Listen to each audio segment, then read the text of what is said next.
What do you desire? What makes you itch? What sort of a situation would you like?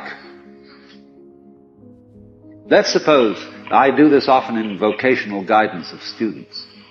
They come to me and say, well, we're getting out of college and we haven't the faintest idea what we want to do. So I always ask the question, what would you like to do if money were no object? How would you really enjoy spending your life?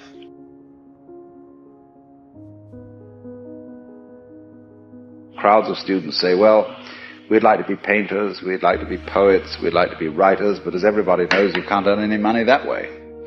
Or another person says, well, I'd like to live an out-of-doors life and ride horses. But let's go through with it. What do you want to do? When we finally got down to something which the individual says he really wants to do, I will say to him, you do that. And forget the money. Because if you say that getting the money is the most important thing, you will spend your life completely wasting your time. You'll be doing things you don't like doing in order to go on living, that is, to go on doing things you don't like doing, which is stupid.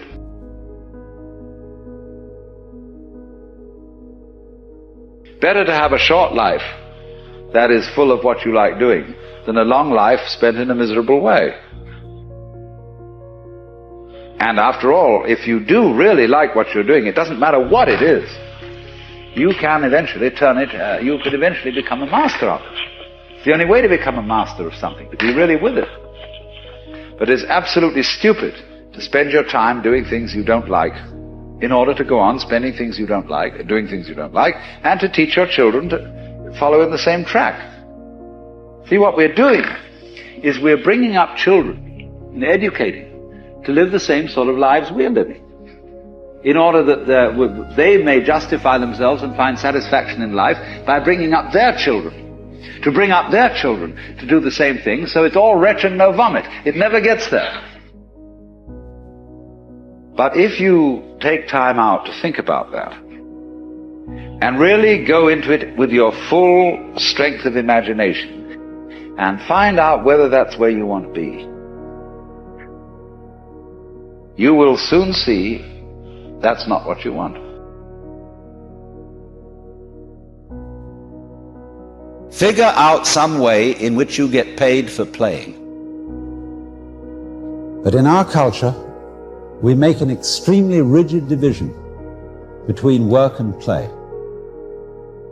You're supposed to work in order to earn enough money to give you sufficient leisure time for something entirely different called having fun or play.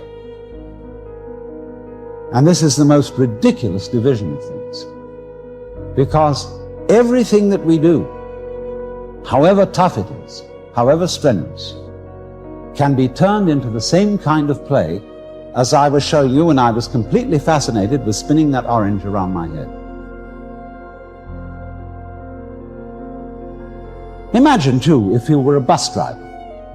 Bus driver is ordinarily considered an absolutely harassed person. He's got to watch out for all the laws, all the competing traffic, the cops, the people coming on board giving their fares, and he has to give them change. And if he has it in his head that this is work, it will be hell. But let's suppose he has a different thing in his head. Supposing he has the idea that moving this enormous conveyance through complicated traffic is a very, very subtle game. And he has the same feeling about it that you might have if you were playing the guitar or dancing. And so he goes through that traffic, avoiding this and avoiding that, and taking a fare like this, and he makes some music of the whole thing. Well, he's not going to be tired out at the end of the day. He's going to be full of energy when he gets through his job. Don't make a distinction between work and play.